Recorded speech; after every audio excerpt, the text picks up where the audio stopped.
Men are taught to improve themselves, earn more, dress better, become stronger, speak smoother. They are told that if they become valuable, they will be desired.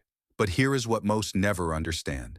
Desire does not respond to reality. It responds to perception, and perception is a crafted illusion built from fragments. A woman does not experience your bank account. She experiences how you carry yourself. She does not measure your intelligence with a scale.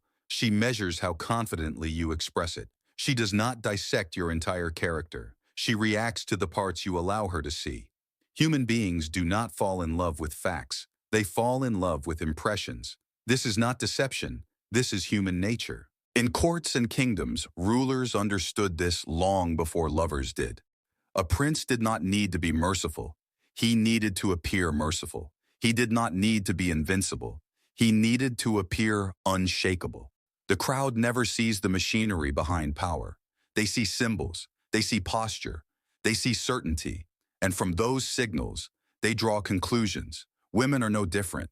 If you present yourself as uncertain, apologetic, seeking approval, she does not analyze your potential. She feels your hesitation, and hesitation suggests lower status.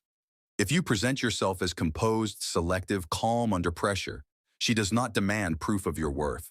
She assumes it. Perception fills in the blanks. The mind completes the story. Understand something dangerous. When you reveal everything too quickly, your fears, your routines, your availability, your constant attention, you remove mystery.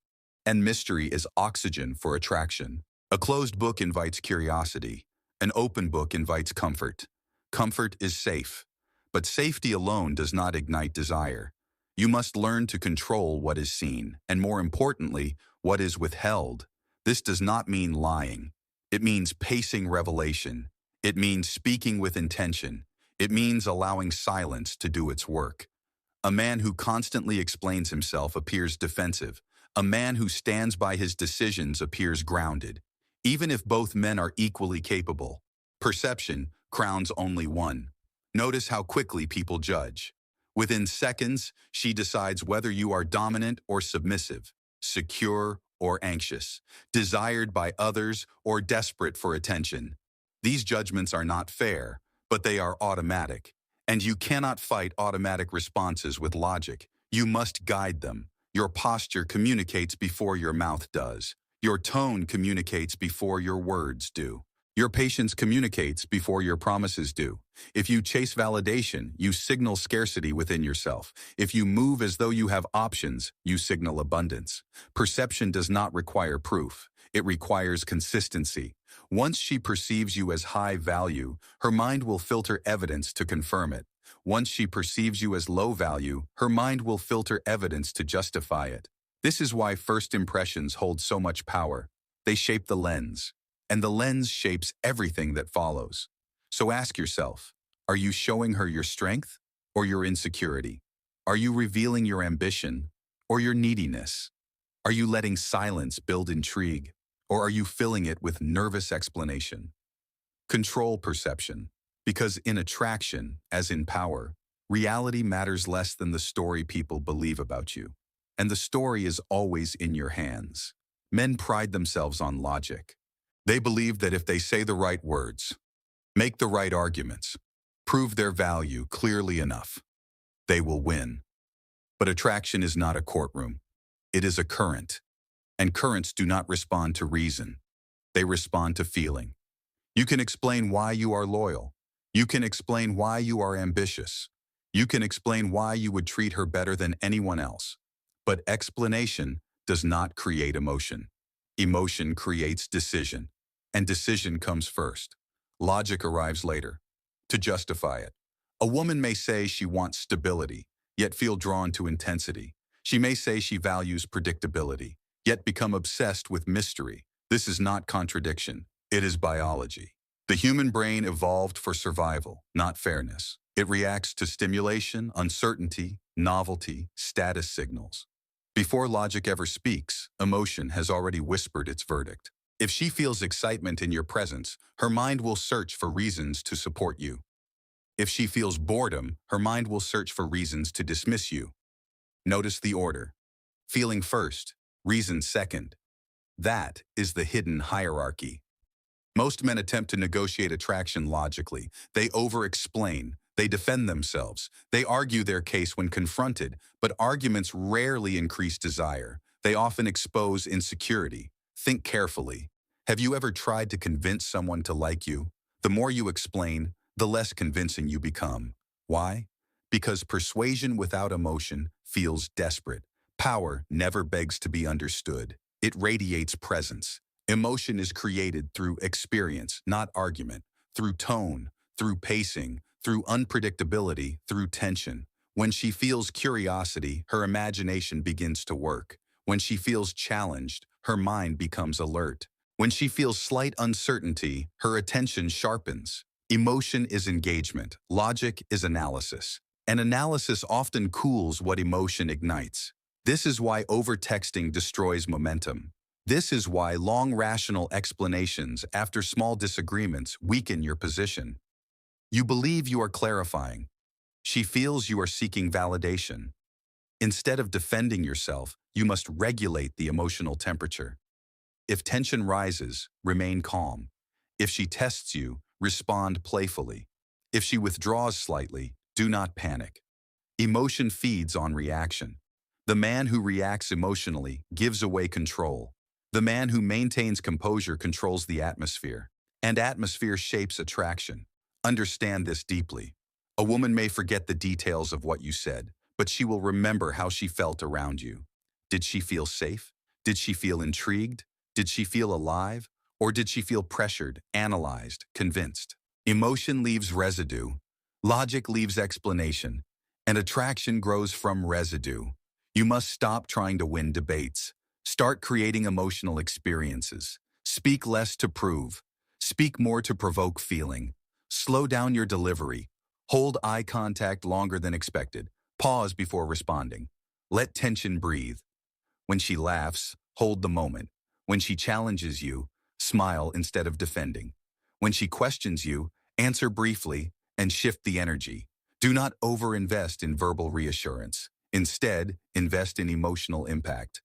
If you become the source of strong emotion, curiosity, excitement, intrigue, logic will work in your favor automatically.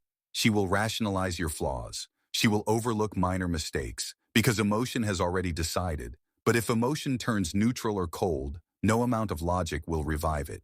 You cannot debate your way into desire.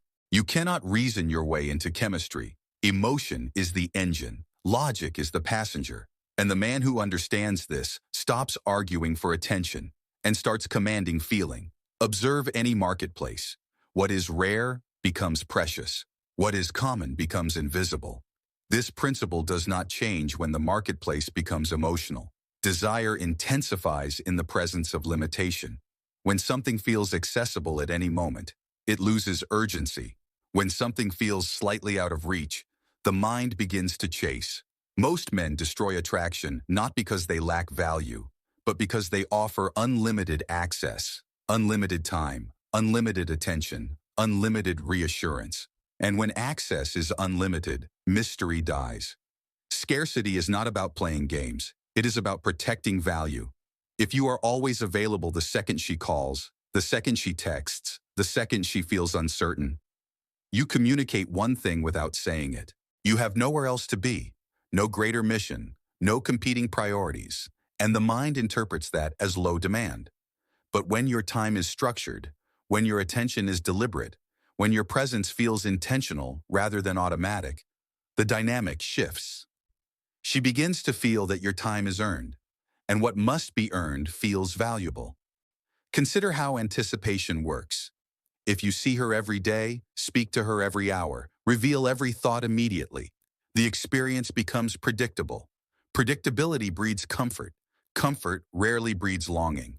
But when interaction has rhythm, moments of closeness followed by space, moments of intensity followed by calm, the mind fills the silence with imagination. And imagination is a powerful amplifier of desire. Distance, when controlled, does not weaken attraction. It strengthens it, because absence creates reflection. When you are not constantly present, she begins to wonder.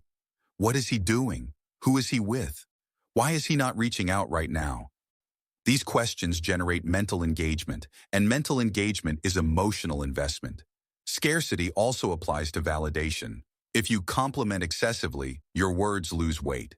If you reassure constantly, your reassurance loses meaning. If you praise every detail, praise becomes noise. But when validation is selective, specific, earned, it feels powerful. The rare compliment carries more emotional impact than 100 empty ones. The rare moment of vulnerability carries more depth than constant oversharing. Scarcity increases emotional value. This does not mean withdrawal without reason. It means intentional pacing. Do not answer immediately every time. Do not initiate endlessly without reciprocity. Do not rearrange your life to fit hers at every request. A man with direction cannot be fully consumed by another person. And that independence signals strength. When your life is full, with ambition, discipline, friendships, purpose, your availability naturally becomes limited. You are not creating artificial scarcity.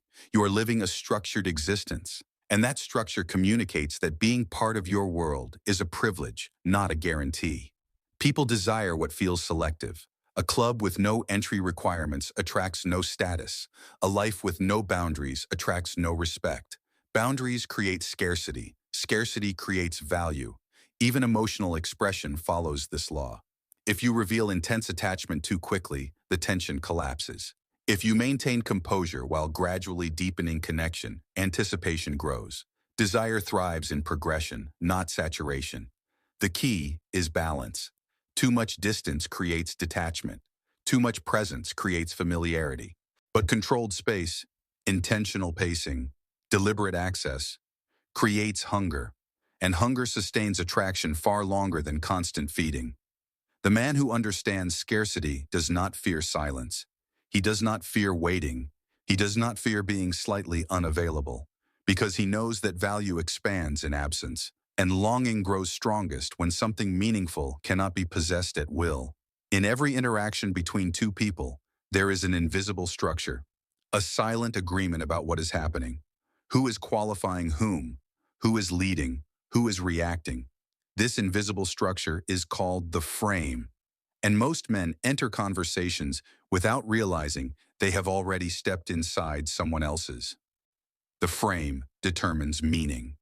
If she asks, "Why are you single?" and you begin defending yourself, you have accepted her frame. The frame says you are being evaluated. You are proving worth. You are on trial. But if you smile calmly and respond, "Why do you assume I haven't chosen to be?" the frame shifts. Now the interaction is balanced. Now there is curiosity instead of judgment. The one who defines the meaning of the interaction controls its direction. Frame is not about dominance through aggression. It is about emotional steadiness. It is about refusing to be pulled into reactions. Imagine she teases you lightly, questions your ambition, suggests you might not handle something. Many men rush to defend themselves. They explain, they justify, they try to regain approval. But in doing so, they accept her test as authority. A man who controls the frame does not flinch. He does not overreact. He does not chase validation. He either responds playfully or ignores the provocation entirely. His reaction communicates, "I am unaffected," and emotional stability is power. Frame also appears in subtle dynamics. Who decides where to go? Who sets the tone of conversation? Who introduces topics? Who changes subjects? If you constantly adjust to her preferences without offering your own direction, the frame becomes one-sided. You are adapting. She is leading. But when you calmly suggest, "Let's go here instead," or "I prefer this," without apology, you introduce structure. Leadership is attractive because it reduces uncertainty. Control of frame does not mean controlling her. It means controlling yourself so completely that external shifts do not disturb you. If she delays a reply, do you panic? If she seems distant, do you overcompensate? If she disagrees, do you become defensive? Or do you remain steady? The emotional reaction is where frame collapses. Because once you react impulsively, you have surrendered composure. And composure is the foundation of influence. Consider this carefully. When someone becomes angry and you remain calm, who appears stronger?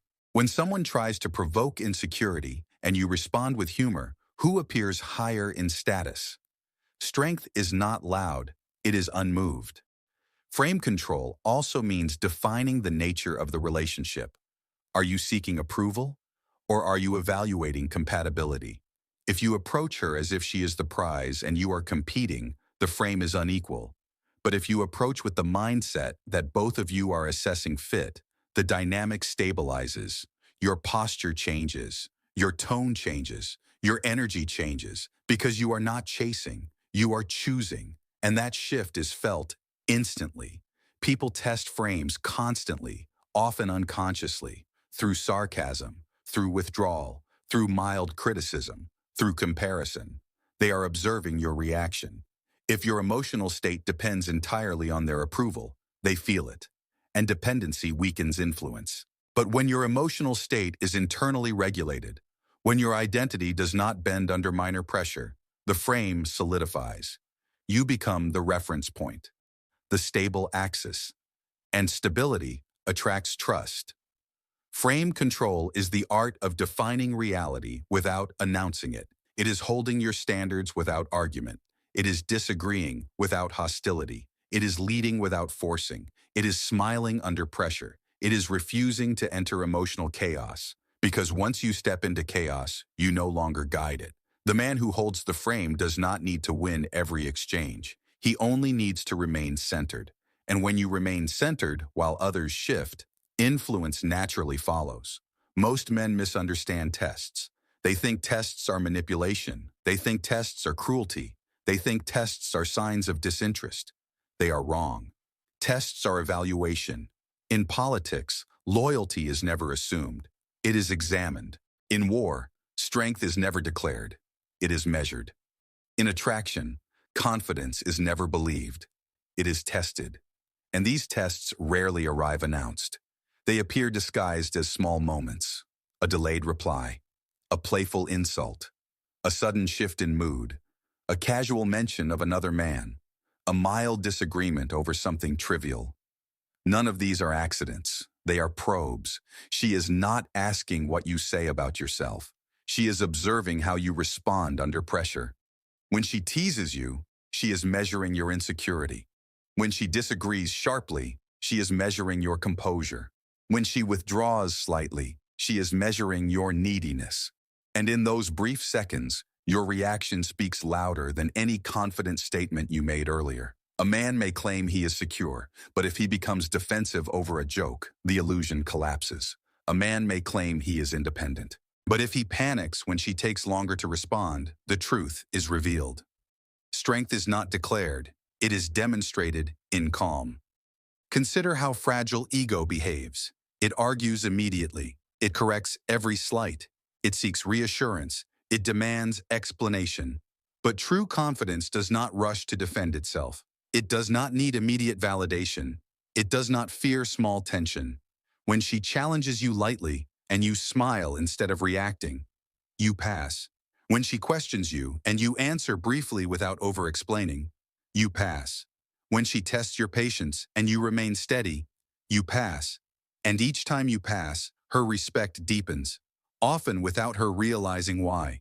These tests are instinctive. She may not consciously think, I am evaluating him, but her mind is wired to detect emotional stability.